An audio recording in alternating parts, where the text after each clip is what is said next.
how have you been? Viralika here. Okay, so first things first, my previous videos have been uploaded on Wednesdays and Thursdays, but this one is out on a Sunday. That's because I've changed the days and I even wrote about it in the description of my last video. By the way, if you have not watched that one yet, you missed out on some interesting Korean consonants, so definitely go check that one out. And yeah, now you can look forward to my videos being uploaded every Sunday. And now without further ado, let's get started with today's consonants. So today we're gonna be doing 4 new Korean consonants, which are ㅅ, ㅅ, ㅅ, ㅅ. So let's get started. So the first consonant, ㅅ, you can see what it looks like, and there are 2 ways to write this consonant. Number 1, by making 2 curves like this, and number 2 by making a slanting stroke and another one attached to it. Now let us take a look at ㅅ with all the vowels. ch, si, cha, so, sha, sho, shu, so, chu, sho. So are you ready for the next consonant? Let's do it. So the second consonant is ㅅ. You already know what it looks like because we learned about it when we were learning the basic Korean vowels.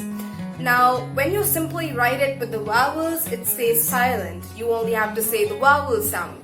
So its basic placement with the vowels goes I, A, O, Ya, Yo, U, O, U, Yo, right?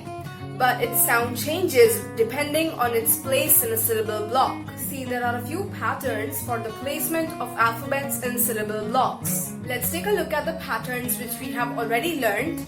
Number 1 is a consonant simply followed by a vowel. You can see this when you write the consonant ㅅ with the vowels I, A, O, Ya, and Yo, right?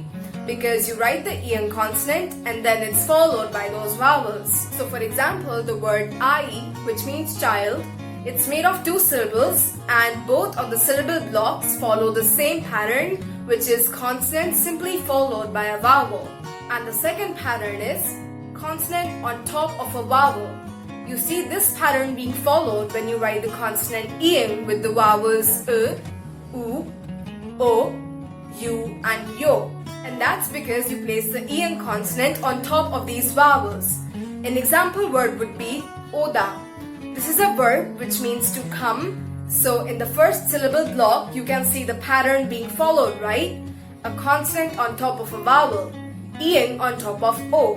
And now that we've had a recap of the basic patterns, let's go and do some new ones. So the first new pattern that you're learning today is consonant followed by a vowel and a final consonant.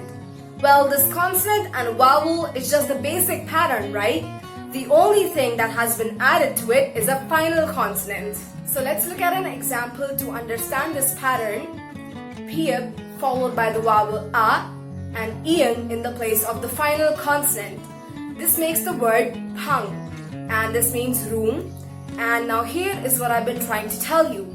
When ㅅ is in the place of the final consonant, it will have an ng sound, as in drinking, running, eating, etc. So ㅅ followed by A and ㅅ in the place of the final consonant make the word 방. Easy, right? And I think you can now guess the next pattern. You guessed it right. The next pattern is consonant on top of a vowel with the final consonant. And even this has just the basic pattern but with a final consonant added to it. An example to understand this pattern, 울다. This is a verb which means to cry and it's made of 2 syllables, 울다.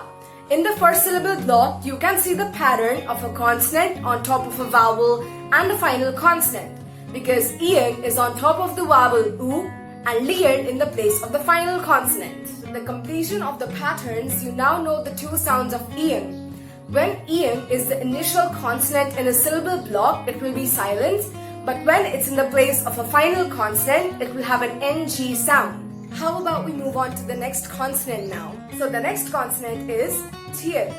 This is what it looks like, and to write this you can use 2 methods. 1. Make a stroke and 2 curves under it. 2. You can just write kiok and add a stroke to the right side. And now let's place it with the vowels t, ti, ta, to, tia, to, tu, to, tu, tyo. And we're now gonna do the last consonant of the day. So the last consonant is tiet. It looks like this. To write tiet, you can just make a stroke from left to right and write tiet under it. But remember that the added stroke should be smaller than the top stroke of tiet. And you can also use the curved line form for this one. And the second way to write it is to make a stroke from top to bottom and write tiet attached to it. And now let's see what it looks and sounds like when it's placed with the vowels. Ch, chi, ta, to, tia, cho, tu, to, tyu, tyo. Well, that's all the consonants for today. I hope you've been finding the Korean alphabet interesting and easy to learn. And remember that my videos are now going to be uploaded every Sunday, so stay tuned for that. And until the next time I see you, goodbye, stay safe.